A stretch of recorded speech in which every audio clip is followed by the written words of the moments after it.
Selamat pagi untuk seluruh peserta Zoom pada pagi hari ini.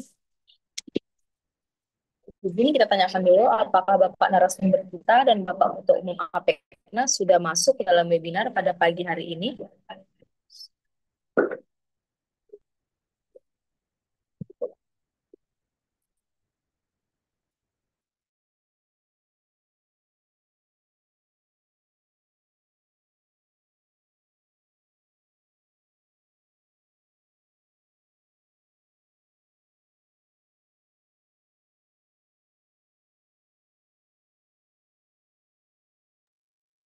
Halo, apakah Bapak Ketua Umum dan narasumber kita sudah masuk dalam Zoom webinar pada pagi hari ini?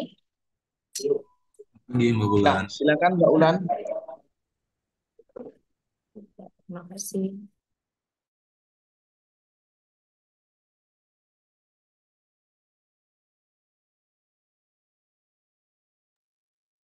Baiklah, mari kita mulai untuk webinar ini. Selamat pagi dan semoga damai sejahtera senantiasa menyertai kita semua. Kepada yang terhormat Bapak Dr. Insinyur Pandi Iot, STM PWK IPM, selaku Ketua Umum APEKNAS, dan Bapak Alberto LT Manoputi, STNP, selaku Business Development Manager APEKNAS, yang akan menjadi narasumber webinar pada hari ini, Selasa 23 September 2025, serta seluruh peserta webinar yang hadir pada pagi hari yang berbahagia ini. Kami menyampaikan salam hormat kepada Bapak Ibu semua. Puji dan syukur kita panjatkan kepada Tuhan Yang Maha Esa, karena atas rahmat-Nya kita masih bisa berkumpul bersama-sama untuk mendapatkan ilmu dari narasumber yang luar biasa. Sebelum itu, kami APEKNAS mengucapkan selamat datang dan terima kasih kepada LPJK dan Kementerian PUPR yang sudah bersedia hadir dalam webinar pada pagi hari ini. Dan juga kami memohon jika Bapak Ibu perwakilan LPJK dan Kementerian PUPR untuk dapat memberikan kata sambutan untuk webinar pada pagi ini, di mana kami APEKNAS sangat berterima kasih jika bersedia memberikan kata sambutannya. Seminar daring kita pada kali ini mengusung tema Peraturan Pemerintah Republik Indonesia Nomor 5 Tahun 2021 tentang penyelenggaraan perizinan berusaha berbasis risiko. Kegiatan pengembangan keprofesian berkelanjutan atau PKB bersama APEKNAS. Sebelum memulai acara, izinkan saya sebagai MC pada pagi ini untuk membacakan susunan acara sebagai berikut. Yang pertama ada pembukaan, mendengarkan mars dari APEKNAS, kata sambutan dari Ketua Umum APEKNAS, foto bersama sebagai dokumentasi, pemaparan materi oleh narasumber sekaligus diskusi dan sesi tanya jawab dan diakhiri dengan penutupan. Kini mari kita lanjutkan ke agenda selanjutnya, yaitu mendengarkan mars APEKNAS. Kepada admin, kami persilahkan untuk memutarkan videonya.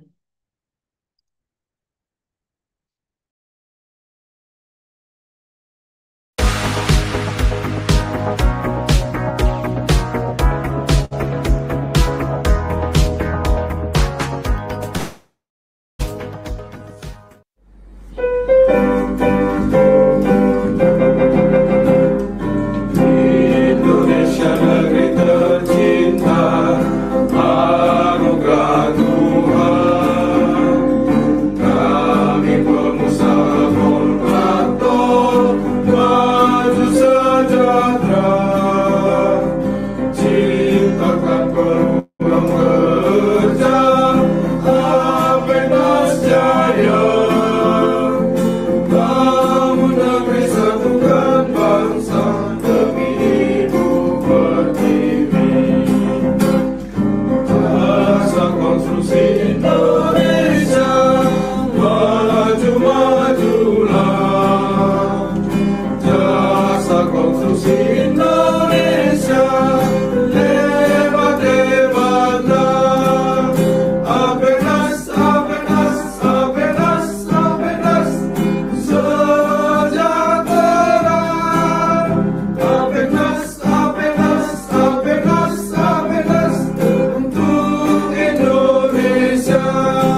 Terima kasih kepada admin. Sekarang kita akan mendengarkan kata sambutan. Sambutan ini akan disampaikan oleh Bapak Dr. Pandi Iyot selaku Ketua Umum APEKNAS. Kepada Bapak kami persilahkan. Ya, terima kasih Mbak Ulan. Bisa mendengar suara saya? Pak, Terima kasih. Selamat pagi Bapak Ibu. Assalamualaikum warahmatullahi wabarakatuh. Shalom. Om Swastiastu, Namo Buddhaya, Salam Kebajikan. Dan Bapak Ibu yang terhormat, pagi ini seperti biasa, webinar APENAS, Asosiasi Pengusaha Pelaksana Kontraktor dan Konstruksi Nasional. Ini pada APENAS,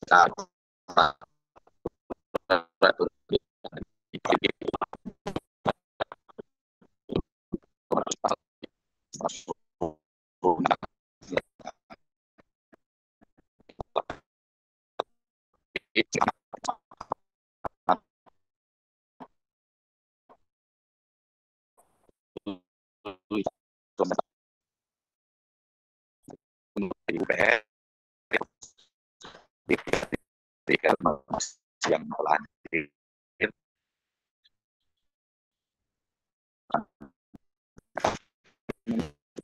saya hadir ini pagi ini kami ucapkan terima kasih kepada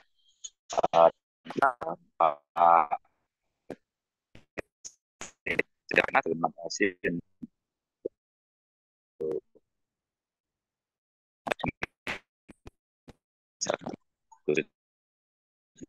yang terpandang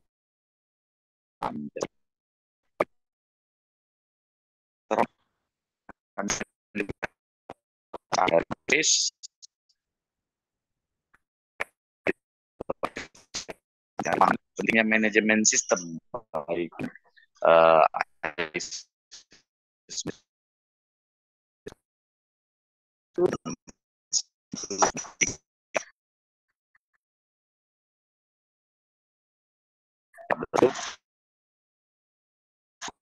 sistem diberi. Terima kasih.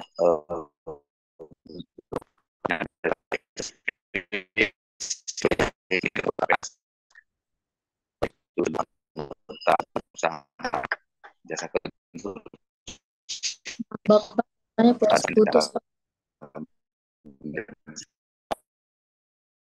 terima kasih ya kepada hari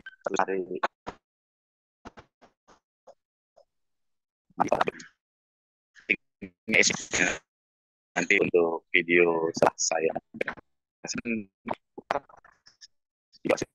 kemudian video PB, video daripada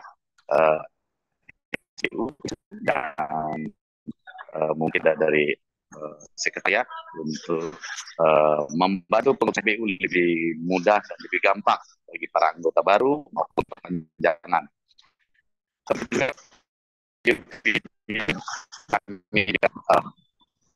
minta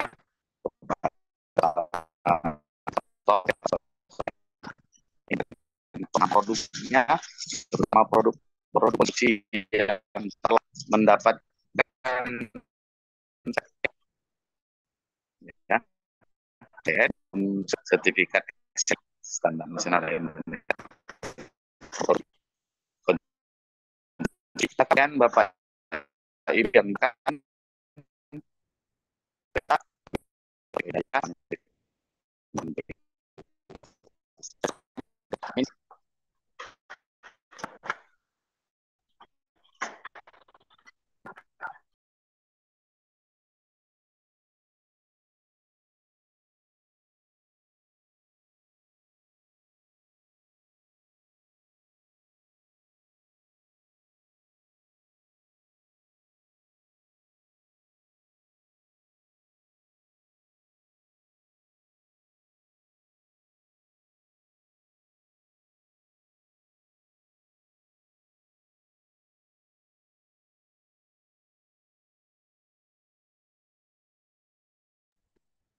silakan Mbak Ulen.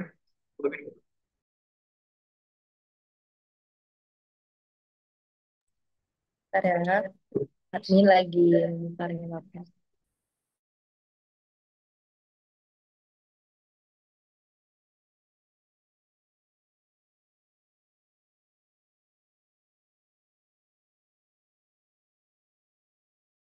Pengumuman untuk peserta webinar. Kami informasikan bahwa webinar ini telah terdaftar resmi dalam program pengembangan keprofesian berkelanjutan. Sertifikat dalam kegiatan ini memiliki manfaat, yaitu diakui sebagai poin SKP, meningkatkan nilai kompetensi profesionalisme, dapat digunakan untuk kebutuhan administrasi keprofesian, mendukung pemenuhan syarat perpanjangan sertifikasi. Sertifikat ini akan dikirimkan kepada peserta yang mengikuti webinar secara penuh, mengisi form kehadiran, memenuhi ketentuan teknis lainnya dari panitia. Terima kasih atas partisipasi aktif Bapak Ibu dalam kegiatan ini. Semoga ilmu yang didapat bermanfaat bagi pengembangan kompetensi dan karir profesionalis Anda dalam bidang jasa konstruksi. Hormat kami atas nama Ketua Umum DPN Apeknas, Dr. Insinyur Fandi Iyot, STM PWK IPM. Terima kasih.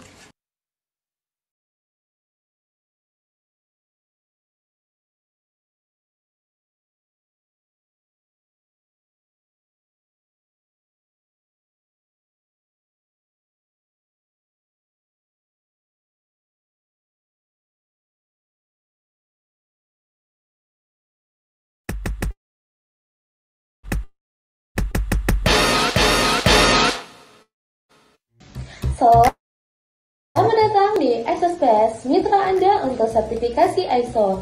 Temukan 4 proses langkah mudah untuk digitalisasi ISO Anda. Langkah pertama, penyusunan dan perencanaan. Dapatkan pelatihan dan analisis kesenjangan. Langkah kedua, penyusunan dokumen. Sesuaikan template ISO yang sudah siap pakai. Langkah ketiga, implementasi dan audit. Integritas dan audit dengan alat yang sudah otomatis. Langkah keempat, sertifikasi. Raih sertifikasi ISO dengan rasa percaya diri. Mudahkan ISO dengan ISO Space. Kunjungi kami sekarang.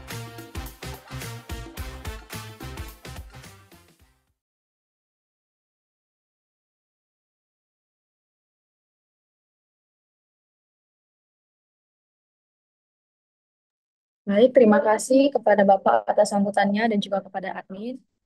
Sebelum ke inti acara webinar online pagi ini, izinkan kami untuk melakukan foto bersama untuk dokumentasi. Dimohon kepada seluruh peserta untuk dapat menyalakan kamera Zoom. Admin akan mengambil screenshot untuk setiap slide-nya.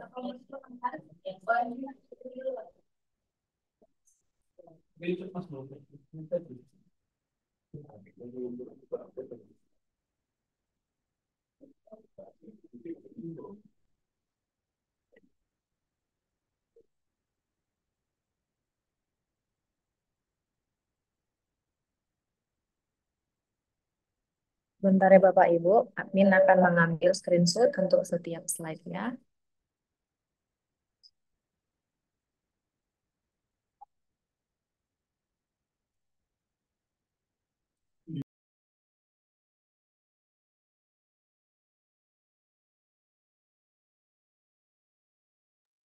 Oke, sudah, terima kasih. Sebelum kami infokan bahwa untuk video webinar dapat ditonton secara utuh di YouTube Apeknas DPN, dimohon kepada seluruh peserta jangan lupa untuk subscribe. Dan untuk sertifikat juga materi akan kami kirimkan melalui email ketika Bapak Ibu telah mengisi daftar hadir kembali di hari H yang telah kami kirim ke dalam kolom chat. Dan juga kami Apeknas sudah mempunyai channel Apeknas di WhatsApp, di mana kami akan mengirimkan update terbaru seputar dunia konstruksi, seminar, dan webinar, peluang bisnis, dan event terkini. Jadi dimohon kepada Bapak Ibu untuk mengikuti follow channel Apeknas di WhatsApp kami. Selanjutnya, kita akan memasuki acara inti dari seminar online pagi ini, yaitu pemaparan materi oleh narasumber sekaligus diskusi tanya-jawab. Webinar ini akan dipandu oleh Bapak Alberto. Kepada Bapak, kami persilahkan. Baik, terima kasih Mbak Ulan untuk kesempatan yang diberikan. Assalamualaikum warahmatullahi wabarakatuh. Salam sejahtera untuk kita semua, Om Swastiastu, salam kebajikan, namo budaya. Mohon izin untuk share screen materi pada pagi hari ini.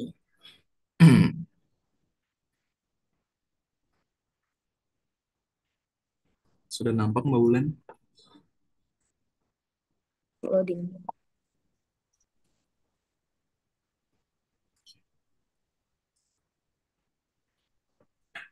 Baik, hari ini kita akan membahas mengenai Peraturan Pemerintah Republik Indonesia Nomor 5 Tahun 2021 tentang penyelenggaraan perizinan berusaha berbasis risiko.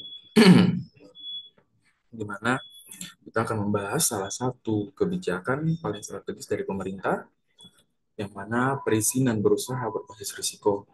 Ini adalah perubahan besar yang akan mempengaruhi cara kita berbisnis di Indonesia. Materi ini merujuk pada Peraturan Pemerintah Nomor 5 Tahun 2021 yang merupakan turunan dari Undang-Undang Cipta Kerja.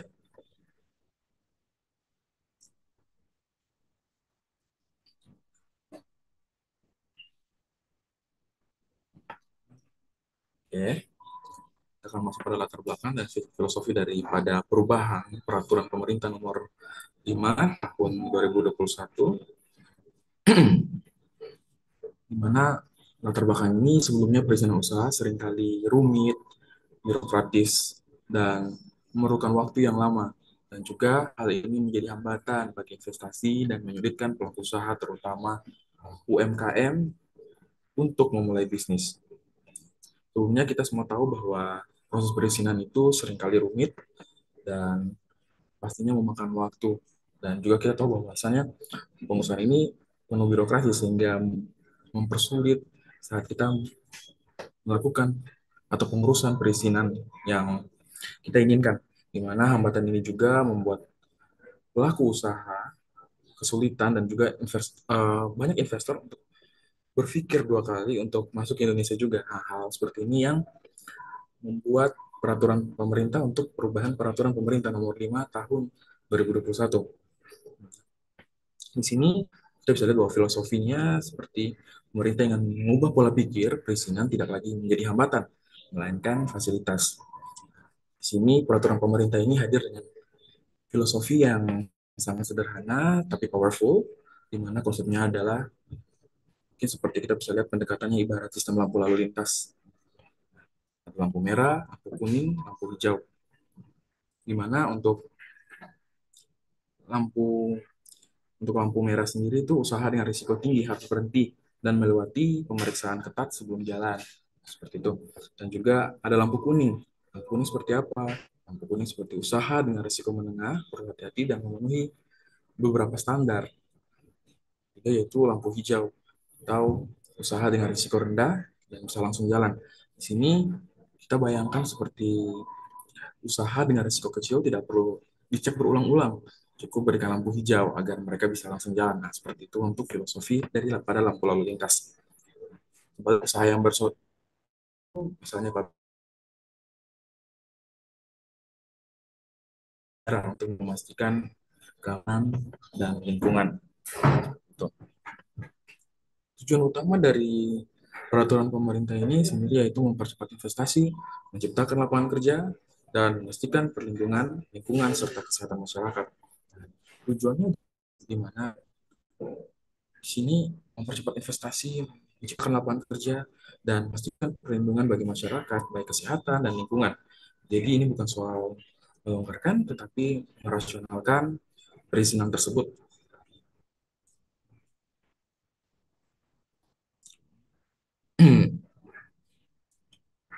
Ini 4 kategori di mana tingkat risiko. Nah, kita bisa lihat bahwa pada tabel ini ada tingkat risiko, persyaratan perizinan, penjelasan sederhananya. Pada penjelasan sederhananya, di mana untuk risiko rendah, nomor induk berusaha atau sebagai perizinan tunggal, sini cukup mendaftar dan NIB-nya langsung keluar atau NIB-nya sudah berfungsi sebagai izin. Berikutnya untuk risiko menengah rendah, di mana NIB tambah sertifikat standar, ini pernyataan pribadi, pernyataan mandiri, di mana teman-teman mendaftar, dapat NIB, lalu membuat pernyataan di atas meterai bahwa teman-teman sanggup memenuhi daripada standar usaha. Yang berikutnya itu untuk tingkat risiko sendiri, untuk risiko menengah tinggi, yaitu NIB, tambah sertifikat standar, di mana diverifikasi oleh pemerintah, di mana Bapak Ibu mendaftar, dapat NIB, lalu membuat pernyataan standar. Setelah itu pemerintah akan melakukan verifikasi fisik atau dokumen. Seperti itu. Dan juga yang terakhir itu risiko tinggi. Nah, risiko tinggi ini persyaratan perizinannya itu NIB dan izin. Bapak Ibu mendaftar dan mengajukan izin pemerintah. Pemerintah akan melakukan evaluasi mendalam sebelum izin diterbitkan. Dari peraturan pemerintah ini mengklarifikasikan semua jenis usaha menjadi 4 risiko kategori. Seperti yang tadi saya sampaikan bahwa risiko rendah, risiko menengah rendah, risiko menengah tinggi, dan risiko tinggi. Mari kita lihat bahwa mulai dari risiko rendah sampai risiko tinggi, setiap kategori memiliki persyaratan dan perizinan yang berbeda. Nah, yang menarik, perizinan sekarang tidak lagi berupa izin saja, berupa NIB atau nomor induk berusaha atau sertifikat standar. Nah, seperti itu. Mungkin bisa Bapak Ibu perhatikan bahwa pemerintah kategori risiko yang seperti sudah saya sampaikan tadi bahwa risiko rendah, risiko menengah rendah, risiko menengah tinggi, dan risiko tinggi. Di mana kita bisa lihat bersama bahwa mulai dari risiko rendah sampai risiko tinggi, setiap kategorinya memiliki persyaratan perizinan yang berbeda. Yang menarik bahwasannya bahwa perizinan sekarang tidak lagi berupa izin saja, tetapi bisa berupa NIB, atau nomor induk Recording in usaha, dan juga progress. sertifikat standar. Nah, seperti itu. Untuk pada slide berikut yaitu detail dan contoh dari tingkat risiko, yaitu kita lihat bahwa ada risiko rendah, risiko menengah rendah, risiko menengah tinggi, risiko menengah tinggi, dan risiko tinggi, di mana untuk risiko rendah sendiri seperti usaha, contohnya usaha retail, sembako kecil, warung kopi. Risiko menengah rendah yaitu catering rumahan, toko pakaian eceran. Risiko menengah tinggi yaitu jasa konstruksi, klinik kecantikan, dan yang risiko tinggi yaitu pabrik kimia, pertambangan, dan rumah sakit. Nah, kita lihat seperti contoh yang rendah bahwa ada warung kopi, toko kelontong, seperti atau usaha mikro lainnya. Dulu mereka perlu izin ini itu. Sekarang cukup mendaftar di sistem OSS. Begitu mendaftar, NIB langsung keluar. NIB ini sudah berfungsi sebagai izin. Jadi mereka bisa langsung jualan. Jadi mudah sekali untuk mengurus izin daripada usaha tersebut. Dan juga ini risiko menengah rendah. Risiko menengah seperti yang tadi saya sampaikan bahwa jasa catering rumahan, prosesnya juga sama, di mana daftar di OSS dan dapat NIB, tapi ada langkah tambahan di mana mengisi sertifikat standar. Sertifikat ini berisi pernyataan mandiri atau janji bahwa mereka akan mematuhi standar kebersihan dan keamanan yang ditetapkan. Nah, setelah itu cukup dengan klik setuju dan selesai. Nah, seperti itu untuk pengisian data pada sistem OSS. Nah, itu untuk risiko menengah tinggi. Nah, seperti yang saya sampaikan bahwa ada jasa konstruksi dan klinik kecantikan, di mana risiko daripada jasa konstruksi dan klinik kecantikan ini risikonya lebih tinggi, di mana karena menyangkut keselamatan daripada banyak orang. Itu di mana prosesnya dalam mendapatkan izinnya itu dapat NIB, izin sertifikasi standar, tapi kali ini sertifikat itu akan diverifikasi dulu, seperti itu, di mana diverifikasi oleh pemerintah atau pihak terkait untuk memastikan kesesuaian di lapangan. Setelah sudah sesuai dengan di lapangan, setelah diverifikasi dan perizinan daripada risiko menengah tinggi ini jadi lengkap. Sehingga perizinan ini lengkap sehingga boleh untuk menjalankan usahanya, baik untuk jasa konstruksi maupun klinik kecantikan. Termasuk pada risiko tinggi seperti pabrik kimia atau pertambangan dan rumah sakit, ini merupakan kenapa risiko tinggi, karena seperti yang saya sampaikan untuk menengah tinggi, ini lebih tinggi lagi yaitu risikonya sangat tinggi bagi lingkungan dan masyarakat. Di mana untuk kategori untuk risiko tinggi ini prosesnya paling ketat. Setelah NIB-nya terbit, daripada pabrik kimia, pertambangan, rumah sakit, wajib mengajukan izin. Nah, seperti AMDAL, analisis dampak lingkungan, atau izin teknis lainnya. Nah, setelah izin baru akan keluar, setelah semuanya persyaratan dipenuhi dan diverifikasi secara mendalam. Setelah diverifikasi, baru bisa menjalankan. untuk pabrik kimia, pertambangan, dan juga rumah sakit. Good.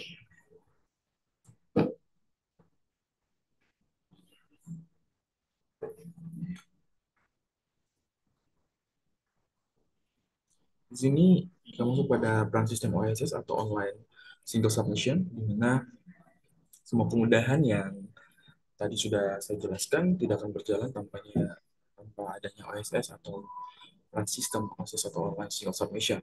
Nah, di mana OSS ini adalah satu-satunya pintu untuk semua perizinan usaha di Indonesia. Nah, ini adalah platform elektronik yang mengintegrasikan data dari berbagai kementerian, di mana bagaimana OSS ini mempermudah, ada efisiensi, transparansi, dan sistem cerdas. Nah, di mana manfaat daripada sistem OSS ini adalah dengan OSS kita tidak perlu lagi mendatangi kantor-kantor dinas. Semuanya bisa dilakukan secara online, 24/7. Nah, seperti itu. Di mana prosesnya juga transparan, kita bisa memantau sampai di mana status permohonan izin kita. Di mana yang paling penting yaitu OSS bekerja secara cerdas, dan juga begitu Anda memasukkan data jenis usaha, sistem akan langsung menentukan tingkat risikonya dan mengarahkan Anda ke prosedur yang benar. Seperti itu. Jadi, OSS ini sangat berperan penting, di mana sangat mempermudah baik efisiensi, transparansi, dan sistem yang cerdas. Seperti itu. Kita masuk pada manfaat untuk pelaku usaha. Apa saja manfaat untuk pelaku usaha? Manfaatnya itu kemudahan dan kecepatan, kepastian hukum, fokus pada bisnis, dan peningkatan daya saing. Di mana di sini manfaat untuk kita dan para pelaku usaha yaitu ya kemudahan dan kecepatan seperti proses cepat dan mudah. Nah, bisa bisa dimulai dalam hitungan menit dan jam, dan juga kepastian hukum dalam artian tidak ada lagi pungutan liar atau ketidakjelasan karena aturan yang sudah sangat jelas. Terus fokus pada bisnis. Nah, fokus pada bisnis ini seperti energi dan waktu kita tidak lagi habis untuk urusan birokrasi, nah, tapi bisa fokus mengembangkan produk dan layanan. Nah, seperti itu. Dan juga untuk peningkatan daya saing, dalam artian di sini Indonesia menjadi lebih atraktif bagi investor lokal dan global. Pada kesimpulan, yaitu peraturan pemerintah nomor 5 tahun 2021 bukan sekedar aturan, melainkan revolusi perizinan usaha. Tujuannya adalah menciptakan ekosistem bisnis yang lebih cepat, lebih mudah, dan lebih adil. Kedua itu memanfaatkan kemudahan ini, pelaku usaha sekarang memiliki kesempatan yang lebih besar untuk tumbuh dan berkembang. Nah, di sini sebagai kesimpulannya bahwa peraturan pemerintah nomor 5 tahun 2021 adalah wujud nyata komitmen pemerintah untuk merevolusi perizinan usaha. Tujuannya adalah menciptakan ekosistem bisnis yang lebih cepat, efisiensi, dan adil bagi semua. Nah, dari UMKM hingga perusahaan yang besar. Seperti itu, dan kesimpulan akhir bahwa mari manfaatkan kemudahan ini untuk mendorong pertumbuhan bisnis kita dan bersama-sama membangun ekonomi nasional.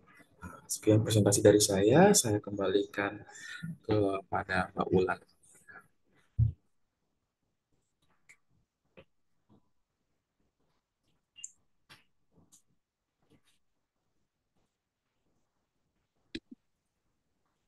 Baik, terima kasih kepada Bapak Alberto atas materi yang telah dipaparkan. Selanjutnya kita akan memasuki dalam sesi diskusi tanya jawab. Dimohon kepada Bapak Ibu yang ingin bertanya boleh mengirimkan komentar di kolom chat. Nanti kami akan membacakannya satu persatu.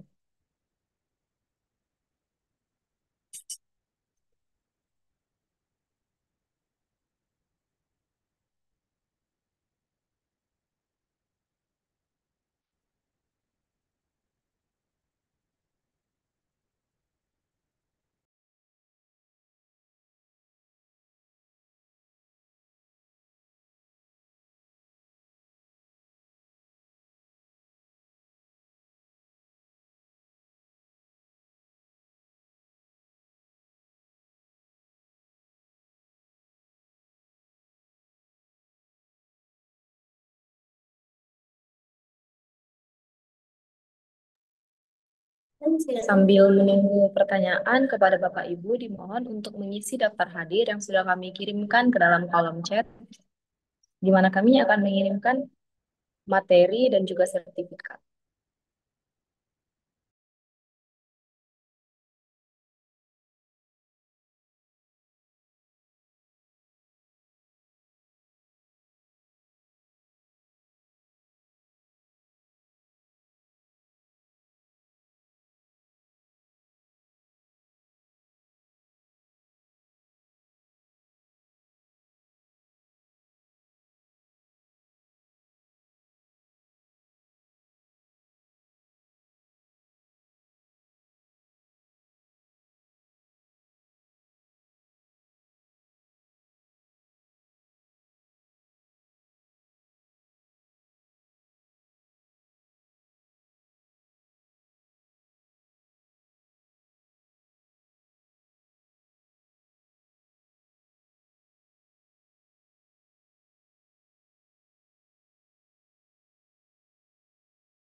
Kemudian pertanyaan pertama dari Bapak Arif Nugraha. Saya izin membaca pertanyaannya.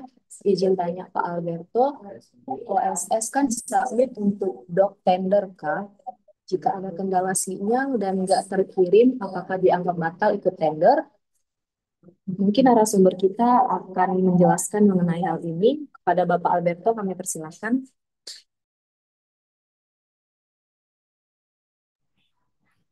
Baik, terima kasih untuk pertanyaannya, Mas Arief. Di sini saya izin menjawab. Baik, yang pertama yaitu OSS dan tender, di mana OSS ini merupakan online single submission. Itu sebenarnya bukan untuk submit dokumen tender, tapi sistem untuk penerbitan perizinan berusaha, di mana NIB, sertifikat standar izin, dan izin.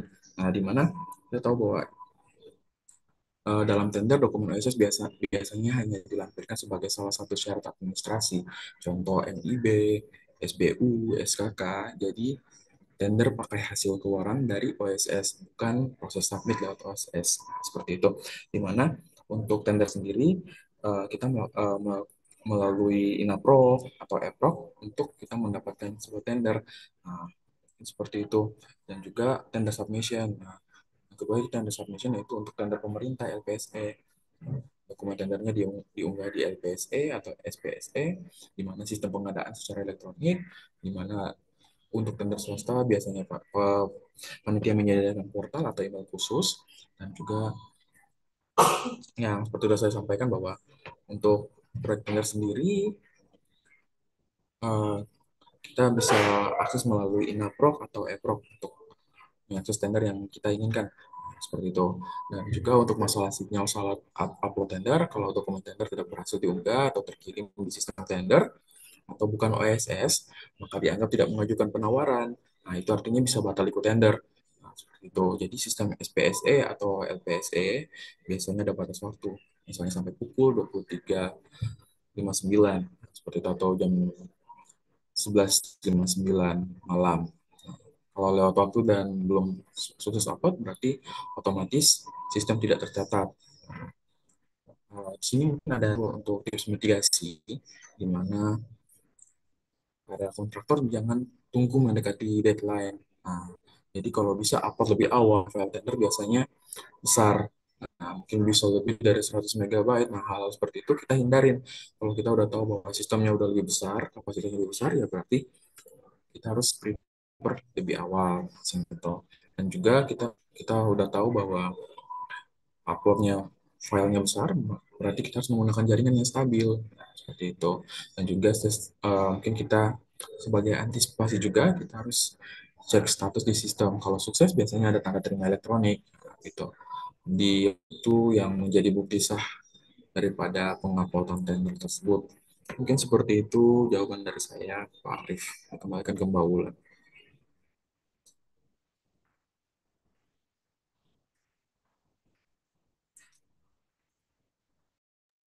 Terima kasih kepada Pak Alberto untuk jawabannya. Bagaimana dengan Bapak Arif Nugraha atas pertanyaannya?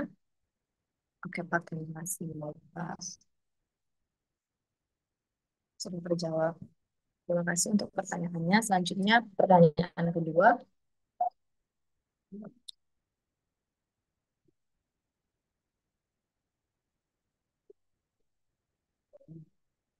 Mungkin sembari kita menunggu pertanyaan kedua, kami akan menampilkan flyer September Ceria yang kolaborasi dengan Isospace.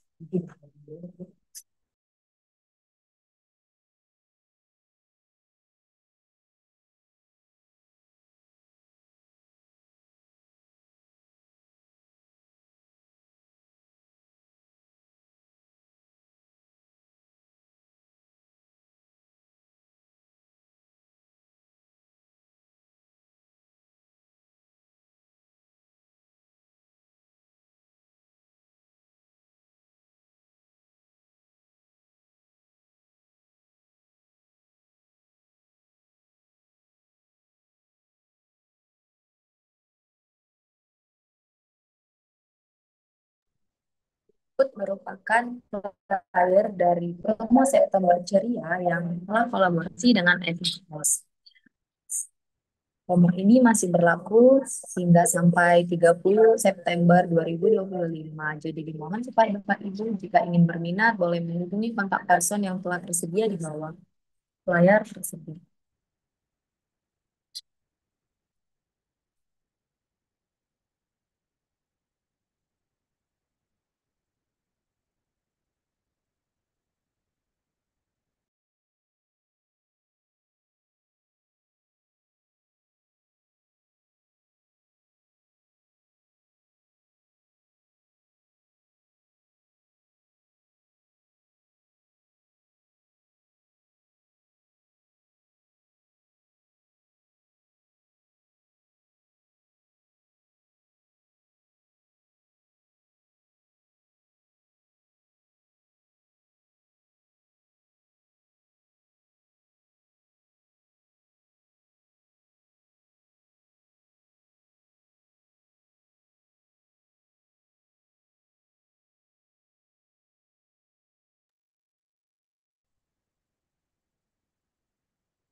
Itu merupakan promo Isospace September Ceria dengan menyediakan berbagai paket hemat dan paket super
Baiklah, pertanyaan kedua ada dari Bapak Tasrim Balenehu. Saya izin membaca pertanyaannya, lumayan panjang ya. Selamat siang, Bapak Ibu, siang. Izin bertanya terkait dengan materi hari ini di sistem OSS. Kami beberapa kali terdapat kendala mengenai laporan LKPM. Terkadang ketika kita sudah submit data kita, pada saat yang sama sudah disetujui. Namun pada pelaporan LKPM periode berikut, malah laporan sebelumnya perlu diperbaiki. Sedangkan laporan sebelumnya sudah tidak bisa diedit lagi. Nah, apakah hal seperti ini akan menjadi catat administrasi untuk perusahaan kami atau gimana, Pak? Karena kita sudah mengisi sesuai ketentuan yang berlaku. Apakah kita ada sanksi terhadap kekeliruan dari pembacaan data sistem? Mohon pencerahannya. Terima kasih. Terima kasih Bapak untuk pertanyaannya. Mungkin narasumber kita akan menjawab satu persatu dari pertanyaannya. Pada Bapak Alberto, kami persilakan untuk menjawab. Baik, terima kasih Bapak atas pertanyaannya. Terima kasih Mbak Wulan. Mungkin di sini saya coba menjelaskan dari sisi aturan daripada OSS, LKPM, dan prakteknya di lapangan seperti apa. Mungkin di sini kita mengetahui bahwa yang pertama yaitu fungsi dan kewajiban daripada LKPM. Di sini fungsinya yaitu LKPM sendiri laporan kegiatan penanaman modal yang dimana adalah kewajiban rutin perusahaan di mana di sini triwulan bagi besar, PMDN atau PMA, semester bagi UMKM yang diinput melalui sistem OSS ini. Nah, tujuannya apa? Tujuannya untuk monitoring investasi, realisasi modal, tenaga kerja, dan progres proyek. Nah, seperti itu. Nah, yang kedua itu kendala teknis di sistem OSS. Nah, kendala teknis sendiri yaitu di mana kasus yang Bapak alami cukup sering, di mana laporan sudah submit dan disetujui, tapi di periode berikut muncul notifikasi perlu diperbaiki atau data tidak konsisten. Nah, ada beberapa hal yaitu yang biasa terjadi karena validasi sistem otomatis yang dimana mendeteksi ketidaksesuaian, misalnya akumulasi investasi tenaga kerja atau kode KBLI-nya. Nah, yang kedua yaitu update sistem OSS. Nah, di sini ada fitur perbaikan atau penyempurnaan sehingga laporan lama diminta untuk disesuaikan lagi. Nah, seperti itu. Kadang-kadang untuk penyempurnaan daripada sistem OSS ini membuat kita harus menyesuaikan eh, data atau laporan yang lama menjadi data dan laporan yang baru. Nah, seperti itu. Dan juga verifikasi manual oleh petugas BKPM atau DPMP TSP setelah laporan awal disetujui. Seperti itu. Nah, ketiga yaitu status perusahaan. Nah, di mana status perusahaan ini tidak otomatis dianggap cacat administrasi. Nah, bila Bapak Ibu sudah lapor sesuai ketentuan dan bukti submit, berarti um, dalam artian bukti submit ini sebagai tanda terima daripada OSS tersebut. Nah, yang penting perusahaannya punya arsip atau bukti laporan. Jadi Bapak harus mempunyai arsip sehingga menjadi bukti juga sehingga untuk kekeliruan akibat sistem OSS bukan jadi kesalahan perusahaan seperti itu. Dan juga yang keempat yaitu untuk potensi sanksi, di mana sanksi administratif dalam hal ini untuk peringatan, denda, pembukuan izin, nah, yang mana umumnya dikenakan jika perusahaan sama sekali tidak menyampaikan LKPM-nya. Nah, jika Bapak sudah lapor,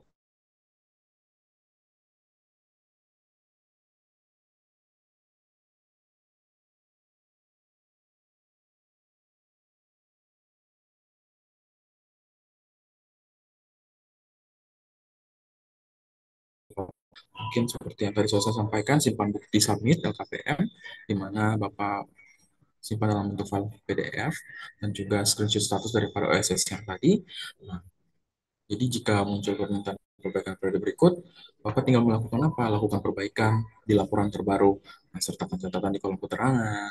Dan juga jika file lama terkunci, bisa koordinasi dengan DPM PTSP atau BKPM lewat helpdesk atau laporan daripada website daripada OSS tersebut. Nah, di mana catat setiap komunikasi resmi agar ada bukti bahwa perusahaan taat. Seperti itu. Dan juga untuk tender atau audit, Mungkin Bapak boleh tunjukkan bukti submit dan tangkapan layar sistem. Nah, itu cukup jadi dasar bahwa perusahaan komplain seperti itu. Dan mungkin ya dari kelima poin yang telah saya sampaikan, kesimpulannya bahwa tidak akan dianggap cacat administrasi selama Bapak sudah melakukan sesuai ketentuan dan ada bukti submit seperti itu. Jadi perbaikan yang diminta sistem OSS lebih ke teknis sinkronisasi data, bukan pada pelanggaran yang Bapak lakukan. Jadi seperti itu jawaban yang bisa saya jawab. Kembalikan ke Mbak Bulan. Baik, sama-sama Pak Tasrin.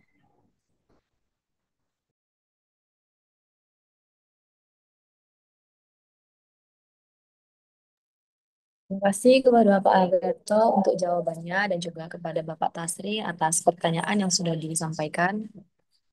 Selanjutnya, apakah ada yang ingin bertanya, Bapak Ibu?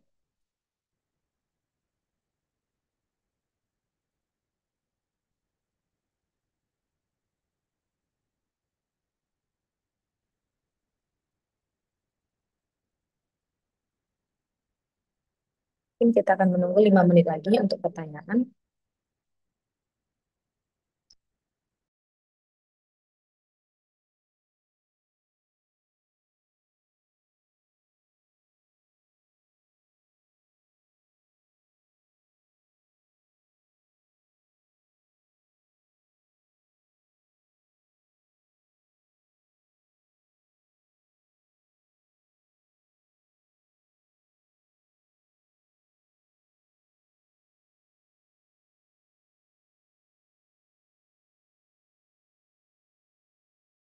Sebelumnya kami infokan bahwa untuk video webinar secara utuh dapat ditonton dari YouTube Apeknas DPR. Dimohon kepada seluruh peserta jangan lupa untuk subscribe dan untuk sertifikat juga materi akan kami kirimkan apabila Bapak Ibu semua telah mengisi daftar hadir yang sudah kami kirimkan dalam kolom chat. Dan juga kami Apeknas sudah mempunyai channel WhatsApp, jadi dimohon dapat follow channel Apeknas di WhatsApp, di mana kami akan mengirimkan update terbaru seputar dunia konstruksi, seminar, webinar, peluang bisnis, regulasi, dan event terkini.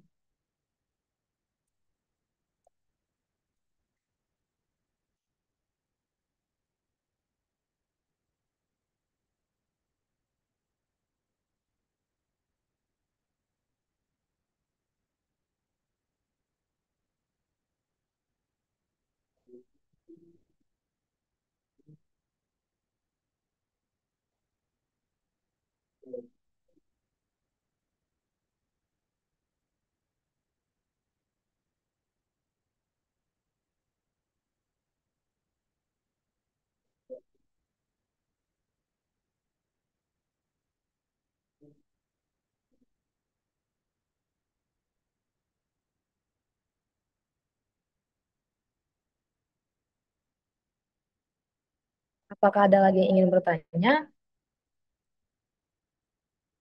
Mungkin kita akhiri saja karena keterbatasan waktu. Sesi tanya jawab kita akhiri sampai di sini. Semoga diskusi tadi menambah wawasan untuk kita semua.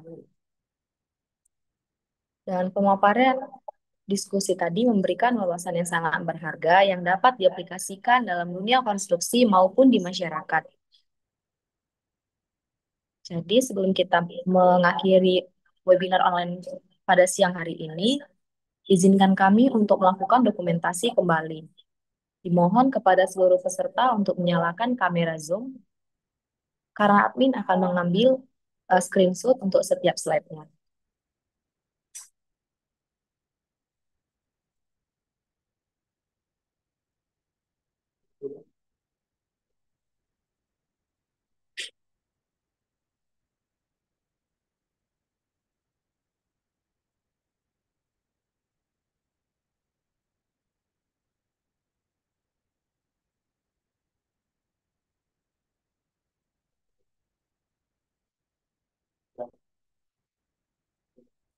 Terima kasih kepada Bapak Ibu semua.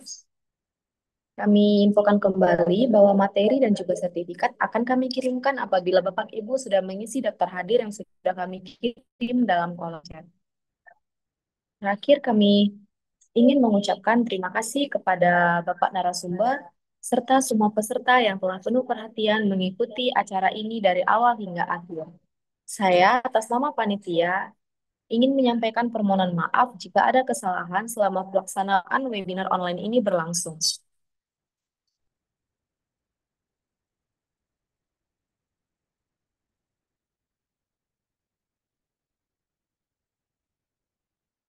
Selamat siang, terima kasih kepada Bapak Ibu sudah bisa meninggalkan Zoom.